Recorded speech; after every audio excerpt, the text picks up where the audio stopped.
Salitang Aquino, isang salita lamang ang lagi nitong kaakibat. Ito ay ang Marcos. Ang dalawang pamilyang ito na napakalalim na ng naging away mula pa noon. Para sa video natin ngayon, alamin natin kung bakit nga magalit ang mga Marcos sa mga Aquino. Kung malawak ang inyong pangunawa, maiintindihan mo ang mga ilalahad ko. Ano bang nagawa ni Ninoy para sa bayan para gawin siyang national hero? Ayon kasi sa aking mga nabasa, madami siyang ginawang pagtatraidor sa bayan, katulad ng mga sumusunod. Ibinunyag niya ang lihim ng Operation Merdeka ni Marcos na ang layunin ay mabawi ang Sabah. Sa halip daw na tulungan ng ating bansa sa Malaysia, siya ay umanib sa Malaysia kapalit ng suporta ng Malaysia sa pangarap niyang maging presidente. Malaki daw ang partisipasyon ni Ninoy sa pagkakabuo ng CPP, NPA at MNLF. Ayon sa aking nabasa, ang Hacienda Luisita daw ang ginawang training grounds ng mga NPA. Ang MNLF naman nabuo matapos niyang ibunyag ang Jabida Massacre at Operation Merdeka. Kinausap niya ang Noy UP professor na si Nur Miswari na himukin ng mga Muslim na magrebelde dahil sa nangyaring massacre. Kung totoo ito, siya pala ang ugat ng mga kaguluhan ngayon sa ating bansa. Siya ang tinuturong mastermind sa Plaza Miranda bombing, pati mga kaalyado niya sa Liberal Party. Pinasabog niya para si Marcos ang mapagpintangan. Ayon sa libro na isinulat ni Jovito Salonga at Victor Corpus, hindi si Marcos ang nagpasabog kundi mga NPA nakakampi ni Ninoy. Sa kabila nito, isinalba pa rin ni Ferdinand Marcos ang buhay ng kanyang mortal na kaaway na si Ninoy Aquino na noon ay 48 years old lamang taong 1980. Pinalabas niya si Ninoy mula sa kulungan at hinayaan niyang makapunta ito sa Amerika para doon ay makapagpagamot. Matatandaan na ikinulong noon si Ninoy Aquino at nakahandang hatulan ng parusang kamatayan dahil sa pagtatraidor nito sa gobyerno.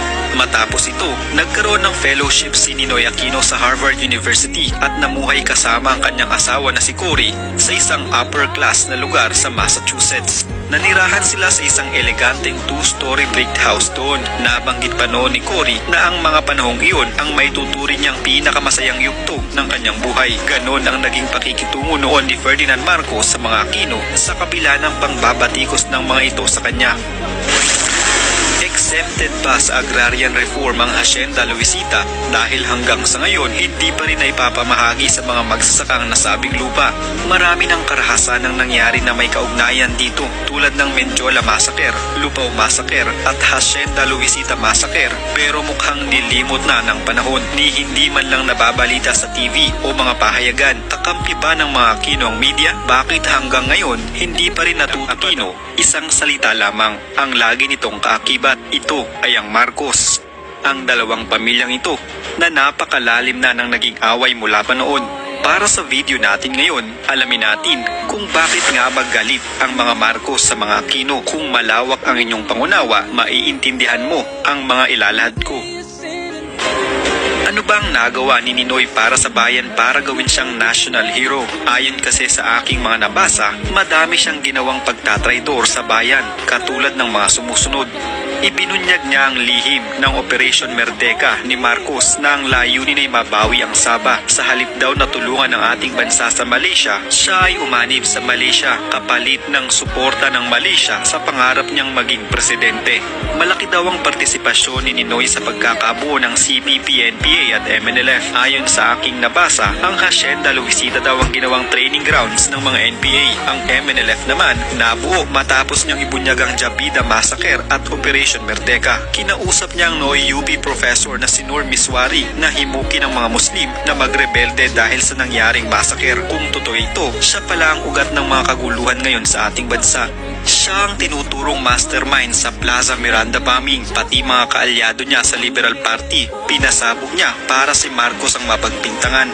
Ayon sa libro na isinulat ni Jovito Salonga at Victor Corpus, hindi si Marcos ang nagpasabog kundi mga NPA nakakampi ni Ninoy. Sa kabila nito, isinalba pa rin ni Ferdinand Marcos ang buhay ng kanyang mortal na kaaway na si Ninoy Aquino na noon ay 48 years old lamang taong 1980. Pinalabas niya si Ninoy mula sa kulungan at hinayaan niyang makapunta ito sa Amerika para doon ay makapagpagamot. Matatandaan na ikinulong noon si Ninoy Aquino at nakahandang hatulan ng parusang kamatayan dahil sa pagtatraidor nito sa gobyerno. Matapos ito, nagkaroon ng fellowship si Ninoy Aquino sa Harvard University at namuhay kasama ang kanyang asawa na si Cory sa isang upper class na lugar sa Massachusetts. Nanirahan sila sa isang eleganteng two-story brick house doon. Nabanggit pa noon ni Cory na ang mga panahong iyon ang may tuturing niyang pinakamasayang yugto ng kanyang buhay. Ganon ang naging pakikitungo noon ni Ferdinand Marcos sa mga Aquino sa kabila ng pangbabatikos ng mga ito sa kanya. Exempted pa sa agrarian reform ang Hacienda Luisita dahil hanggang sa ngayon hindi pa rin naipapamahagi sa mga magsasakang nasabing lupa. Marami ng karahasan ang nangyari na may kaugnayan dito tulad ng Mendiola Massacre, Lupao Massacre at Hacienda Luisita Massacre, pero mukhang nilimot na ng panahon ni hindi man lang nababalita sa TV o mga pahayagan. Kakampi ba ng mga Aquino ang media? Bakit hanggang ngayon hindi pa rin natupad ang pangako ni Pinoy noong 2010 election na ipapamahagi niya ang Hacienda Luisita pag nanalo siya bilang Pangulo kahit na natapos na rin ang kanyang termino? Bakit pinakawalan sa kulungan ni Cory Aquino ang mga lider ng komunista katulad nila Joe Masison, Victor Corpus at Bernabe Boscaino? Gayong sila ang dahilan ng kaguluhan kaya nagdeklara ng martial law. Bakit nag-endorse si President Cory Aquino noon ng bill sa Senate proposing to drop the claim of Philippines sa Sabah? Kinausap din niya ang Sultanate ng Sulu to drop the claim. Bakit di pinabuksan ni President Cory Aquino ang Bataan Nuclear Power Plant samantalang tapos na ang construction nito at ready to operate na? Pasado na din sa safety test at 3 times safer kumpara sa Chernobyl at Fukushima nuclear plant. Malaki sana ang matitipid natin sa singil sa kuryente at pag-angkat ng langis. Madami din siguro na mag-i-invest sa Pilipinas dahil mababa ang electric consumption, lalo na yung mga manufacturing, factories, and industries na malaking magkonsumo ng kuryente. Ang utang ng bansa natin sa pag-alis ni Marcos ay $27 billion at ang construction cost naman ng project na ito ay $6.5 billion. So halos 1/3 ng utang ng bansa natin napunta lang sa wala. Bakit hindi pinagpatuloy ni Cory Aquino ang project ni Marcos tulad ng flood control sa Metro Manila? Hindi sana binabaha ang Capital Region kung saan madaming taong namamatay, nawawalan ng tirahan at bilyong-bilyong pera ang nasasayang. Bakit hanggang ngayon sinasabi pa din ng mga tao na nagnakaw si Marcos sa bayan? Hindi ba't pinanalo na nila ito sa Manila Regional Trial Court at International Court sa Amerika known as Trial of the Century? Hindi birong manalo dito kung wala kang sapat na mga dokumento na magpapatunay na hindi sila magnanakaw. Especially hindi basta ordinaryong tao ang kalaban nila kundi gobyerno ng Pilipinas. Lumabas sa paglilitis na madami na siyang mga gold bars bago pa siya maging presidente. Ito ay binayad sa kanyang serbisyo bilang lawyer ng Taliano family. Para sa kaalaman nyo, ang Taliano family ang may-ari ng buong Pilipinas noon. Bakit hindi na pinabuksan ni Cory Aquino ang kaso sa pagpatay kay Ninoy nung siya ay nakaupo bilang presidente ng Pilipinas? Madaming mga mambabatas noon at magpahanggang sa ngayon ang gustong pabuksan muli ang kaso dahil hindi pa malinaw sa publiko kung sino talaga ang nagpapatay.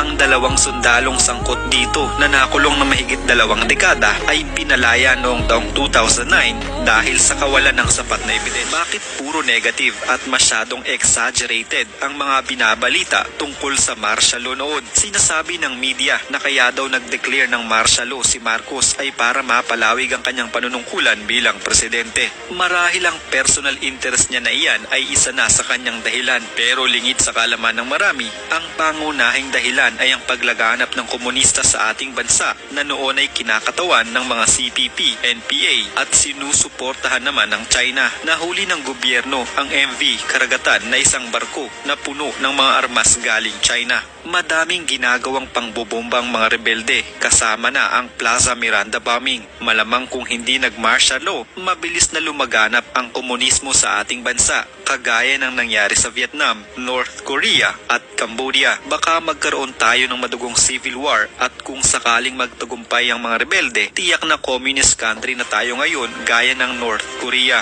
Noong unang mga panahon, wala pang masyadong alam ang mga tao tungkol sa batas komunista, kaya madaming nakikisimpatya sa mga rebelde pati na mga pari. Pero ngayon, makikita mo na malaking pagkakaiba ng communist at democratic country. Noon sa Vietnam, North Korea at Cambodia, pag nalaman ka na nakikisimpatya sa mga komunista, pinapatay agad. Pero dito sa Pilipinas, ang mga miyembro ng komunista na pasimuno sa mga rally at aktivista, pag hinuli ng mga sundalo natin noon, human rights violation kaagad. Pinapatay ng mga NPA o mga komunista ang ating mga sundalo, tapos pag gumanti ang ating gobyerno, human rights violation ang sasabihin ng media.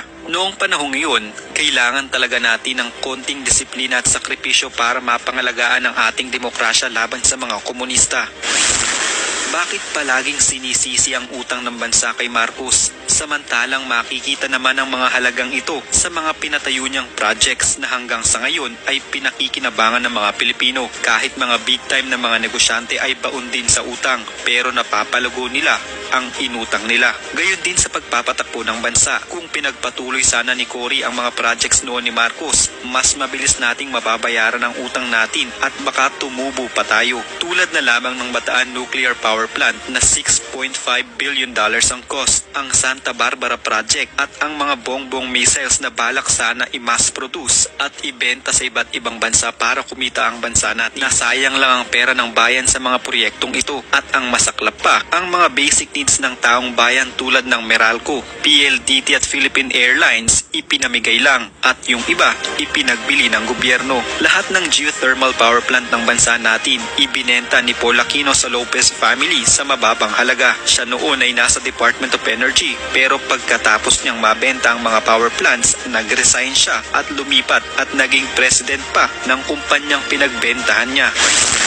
Totoo ba ang last will and testament ni Marcos na pinamana niya halos lahat ng pera niya sa mga Pilipino? Ang 5 account na halos thousands quadrillion dollars kada isa ang nakadeposit, may mga ilang whistleblower ng World Bank na nagpapatunay na kay Marcos ang account na may codename na Spiritual Wonder Boy. At dahil dito, may mga nagsasabi na ang Pilipinas ang pinakamayamang bansa sa buong mundo.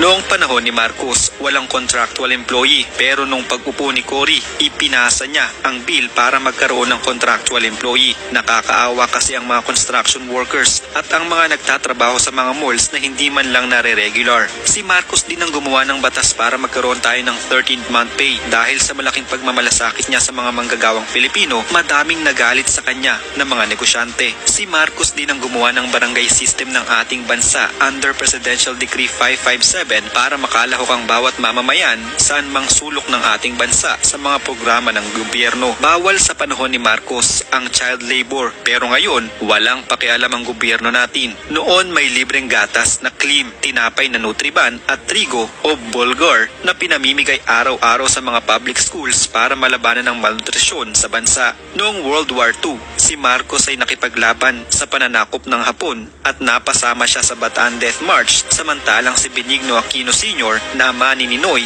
ay nakipagtulungan sa mga Hapon laban sa mga Pilipino, kaya ikinulong ng US military sa Japan matapos ang digmaan. Madaming naipatayong mga ospital at state colleges, university si Marcos. Noon, libre lang ang pagpapagamot at pagpapaaral ng mga mahihirap. Ngayon, mataas na din ang tuition fee sa mga public schools at karamihan sa mga public hospital ginawa ng private. Noon, nag-export tayo ng bigas. Tayo ang nagturo sa Vietnam at iba pang Asian countries sa pagtatanim ng bigas. Pero ngayon, sa Vietnam na tayo bumibili ng bigas.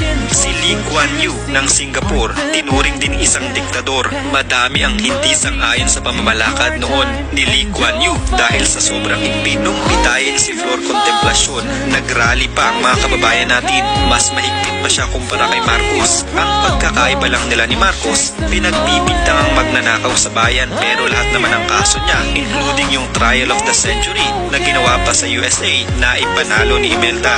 Sino ba talaga ang totoong may malasakit? Si Marcos ba talaga ay masama o kagaya din siya ni Abraham Lincoln na noong panahon niya itinuturi siyang diktador ng mga